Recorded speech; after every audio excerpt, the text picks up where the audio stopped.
Psalm 18 still. And in verse 32, we talked about this last time.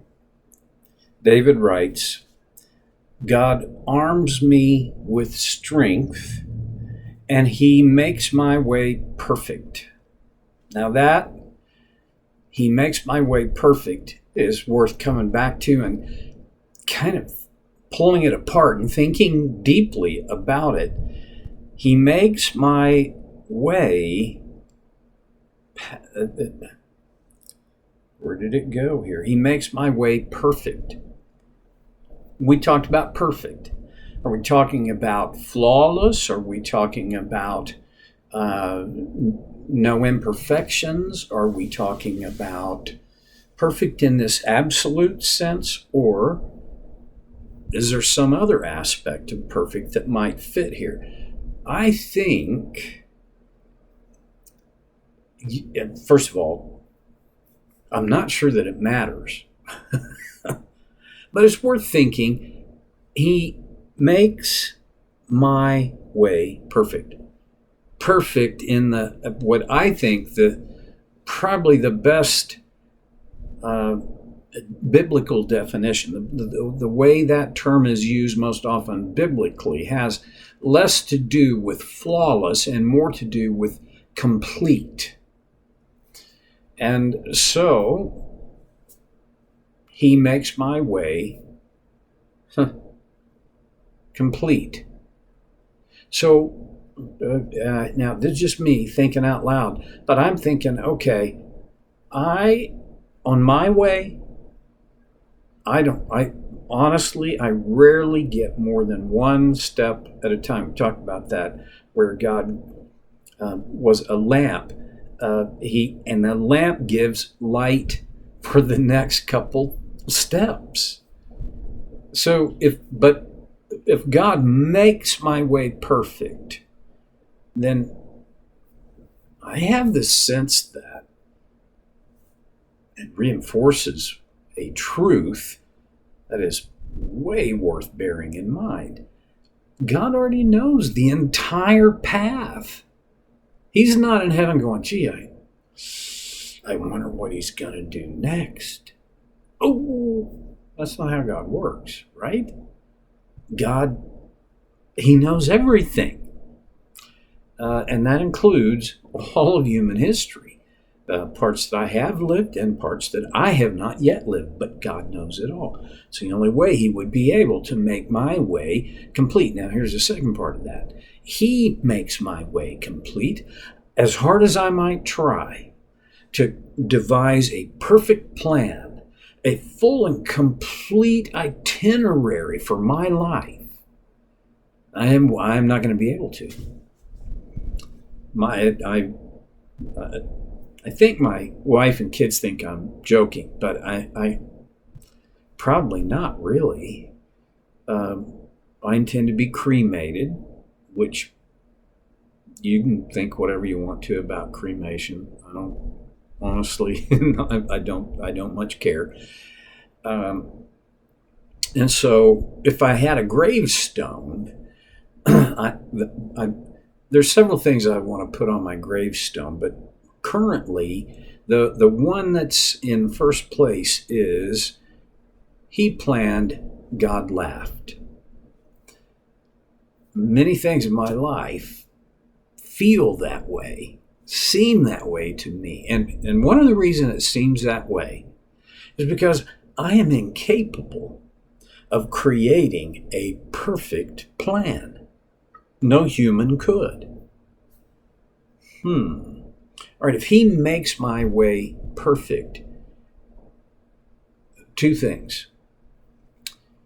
He constructs the roadway, the path for my life, the way for my life to go perfectly.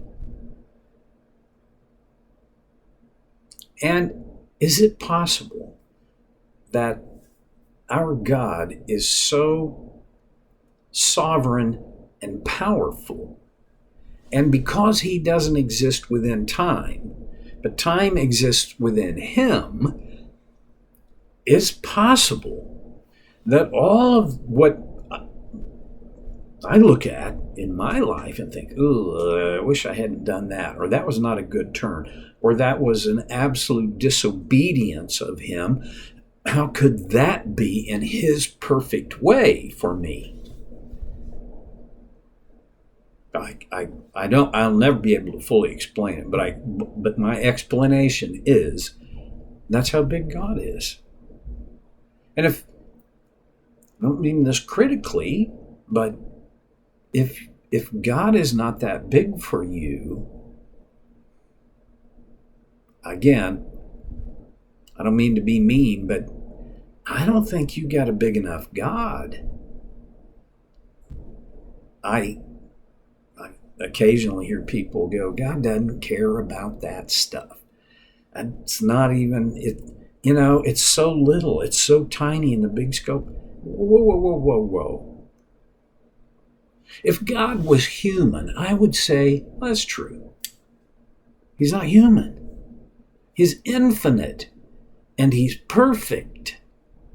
And for that reason, he can take my meanderings, my mistakes, my, sins, and he, out of that, will fashion a perfect way for me. Well, verse 33, he makes me as sure-footed as a deer.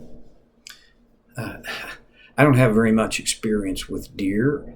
I've got a grandson and some sons-in-law and a granddaughter who love to hunt deer.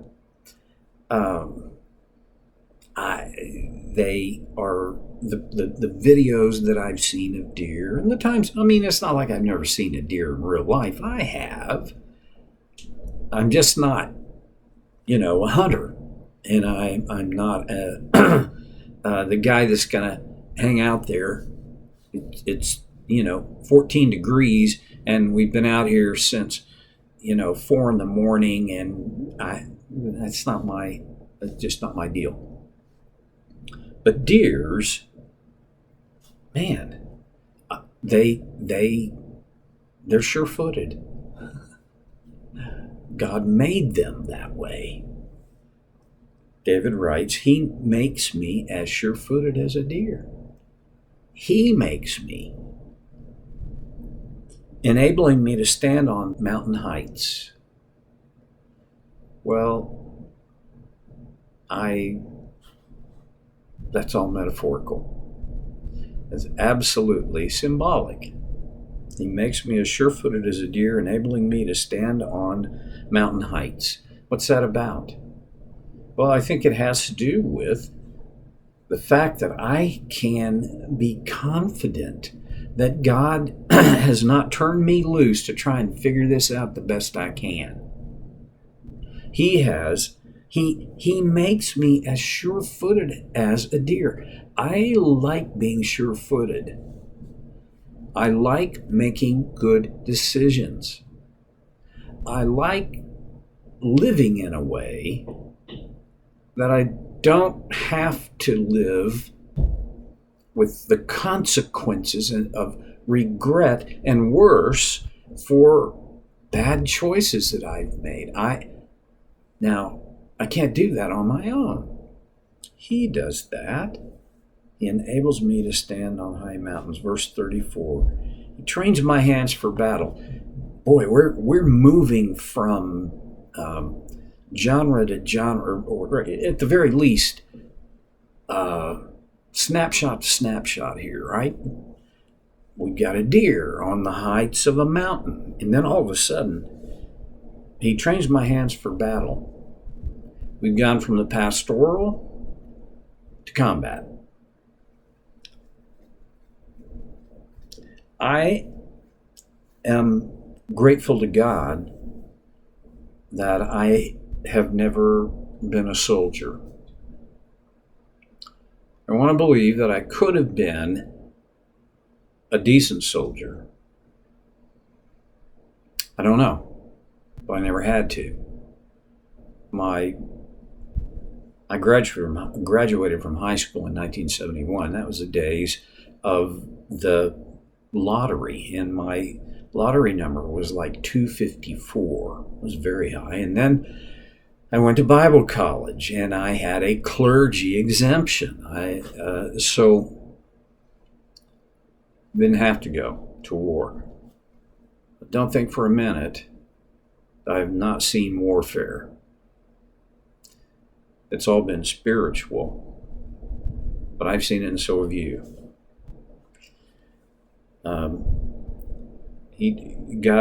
David said, trained his hands for battle. You know what?